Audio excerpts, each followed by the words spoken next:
Hello, CFA Nation. Gabe. Nick.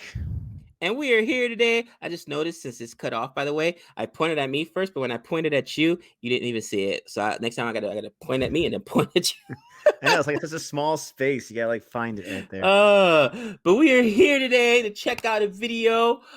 I'm super excited about this one. We recently reviewed, and if you haven't checked out that review yet, please do so. We reviewed Fire in Babylon, which is about the Four Horsemen, and it was what, 19? The documentary was made in 2010, but yeah, 1970s, 1980s, 1990s. Right, 1970, 1980s team.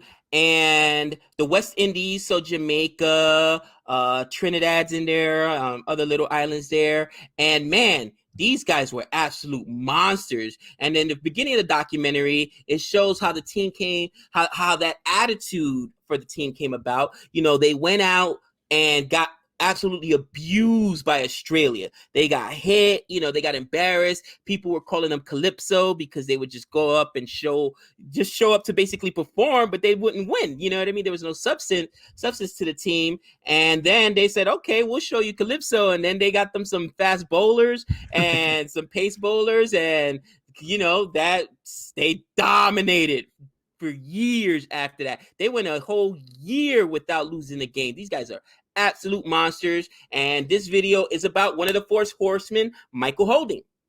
Not just a year, but they went 15 years without even losing a whole series. Oh, insane. So yeah, we're looking at Michael Holding, like he said. So let's go ahead and jump into this. Don't forget to like and subscribe for Cricket for Americans, so we can continue to provide more videos for you. Oh, all that good stuff. Again, this is called Michael Holding versus Brian Close, 1976 X-rated bowling. And if in the event that we take this video down for copyright issues, then we will still make sure we have the link there so you can watch it with us. But without further ado, 3, 2, 1. There he is. Ooh. So this was in Fire in Babylon. That's the guy without the helmet. He's more concerned with patting down the pitch. And in typical this does not look like a cricketer that is in his prime, right? I mean, there's not at all. Ooh. A really quick one, that. Look at Michael Holding. He just turns around and keeps walking to his spot. I love it. And my word, Brian Close did well to avoid quite a nasty accident there. That was really fired in extremely quickly. Action replay. Only at the last possible minute did he manage to get that head out of the way. Wow. Jeez. What am I to say he's not in prime? He can react pretty fast.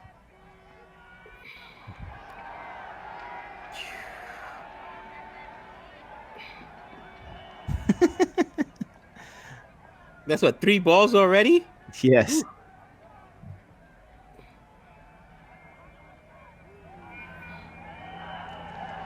That's hurt him. You can tell Close is a professional because he's not standing back from the stumps at all. He's standing still pat right in that spot. And although he will never, this guy is absolutely nuts. He's got no helmet on. I mean, come on. Life he's ever been hurt. That really must have stung him. Bro, I'm curious why the officials would even allow that. Fired down. No word yet said by the umpire. Seriously. See again exactly where this one pitches.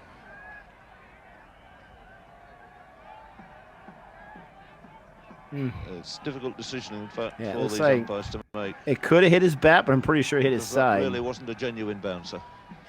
Would that be leg before wicket then? I don't think if it's your body besides your leg. I don't know. That's a great question. I think we've asked this question before, but I can't remember what the answer was. Oh. Whew. And I think there's going to be a warning this time from umpire Bill Alley. Enough is enough, he says, and quite rightly so. He's really overdone. I've never seen that. In this long spell, it's been the warning. Who's taken the brunt of it. In fact, me neither. He's been down at that end now for 45 I mean, that's not really minutes. saying much for us, but still. At the far end and Close. Interesting.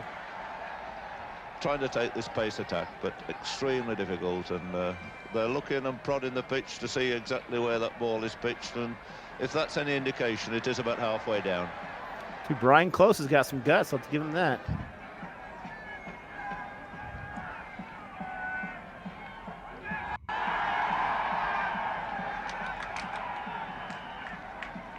Brian Close is going to be a mass of bruises when he eventually gets back into the haven of the pavilion. Jeez. Interesting. I mean, wonder if he got out there. And Brian Close, to his credit, he's just still looking at the pitch. He's trying to see where that ball went. I mean, back to work, but that commentator is correct. He's got to have some serious bruises. I remember from the documentary, they do show him lift up his shirt, and he's got bruises upon bruises on his side there. But to Michael Holding's credit, he's doing a job. He's out there to do a job. He's not going to back down. He got that warning. Okay, I won't throw it, to his melon no more. But I got to go for the stumps. This guy's in front of the stumps. I found it interesting, though. I have never seen, and of course, most of the videos we watch are more recent videos, but I've never seen a bowler get warnings, and we've seen stuff, if not that bad, worse. You know what I mean? And again, it's one of those situations where, look at the one that JL took in that video we did with JL, and I forget who the Pakistani bowler was, but one came really close, Akhtar, right? So they mentioned in Fire in Babylon that the West Indies got a lot of heat, and they even tried to change the rules of cricket because of how they were bowling when, before it was no issue, and when they were getting hit, it wasn't an issue. But when they started pace bowling and throwing bowling really fast and hitting people, they tried to change the rules. You know what I'm saying? Now, I'm not a proponent of hitting people. Listen, even though my son's a pitcher in high school baseball, he also has to bat. I don't want him getting hit. I've also gotten hit myself. But, I understand sometimes it happens. I remember how upset I got when we were talking about the test, how Jeffrey Archer, there we go, Joffrey Archer. Almost. Went in there, bro, and he's like beating up the Australian team, beating up Steve Smith. I'm like, what is going on here? And then guys in the comment was like, listen, that's just part of the game, whatever.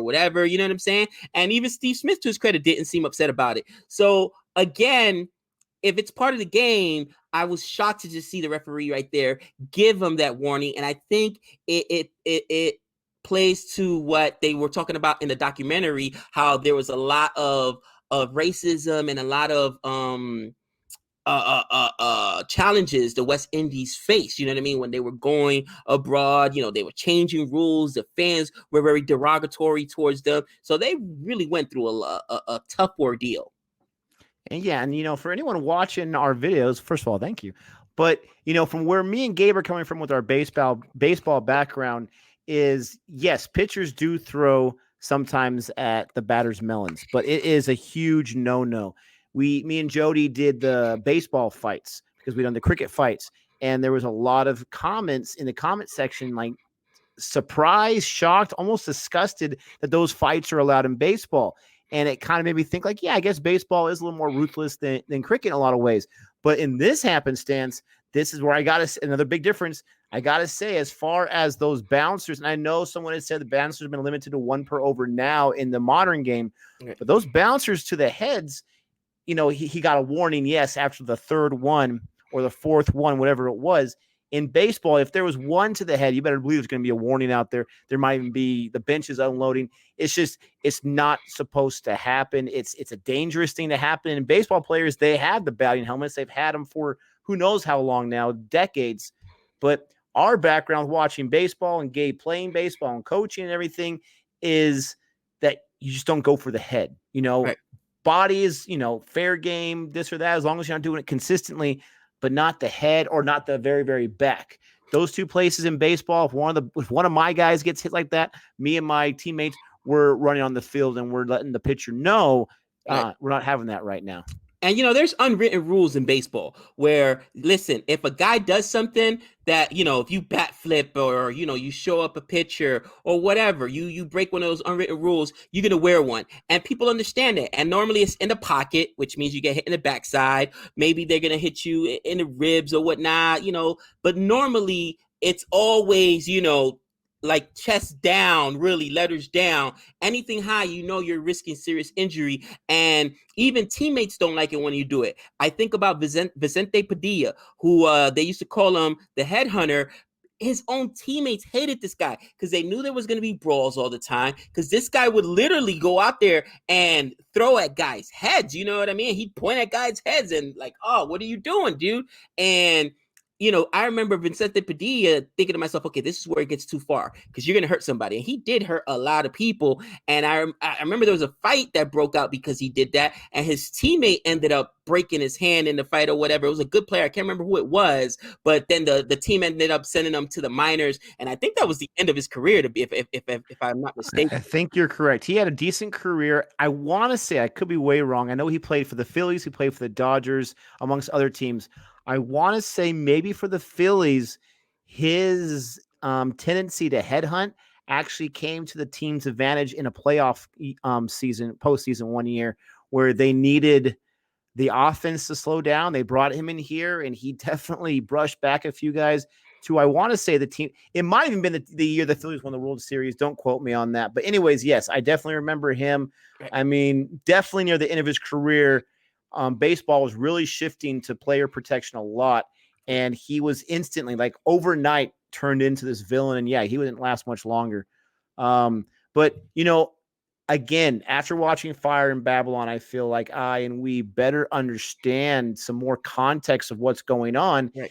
And, you had the Four Horsemen. You're not going to call anybody the Four Horsemen unless there's a reason for it. And Michael Holding, I'm assuming he was one of those Four Horsemen. If not, he was on the team as one of the bowlers. I mean, these guys didn't mess around. And, I'm not going to say, again, headhunting was their forte, but, they definitely threw some bouncers, that's for sure, and they threw them fast. But we hope you enjoyed this quick reaction. I'm not sure if the video is quick, but the reaction was short. We hope you enjoyed it. Once again, if I didn't say it, this is another Patreon request from Dipankar. Thank you so much for getting those requests in there.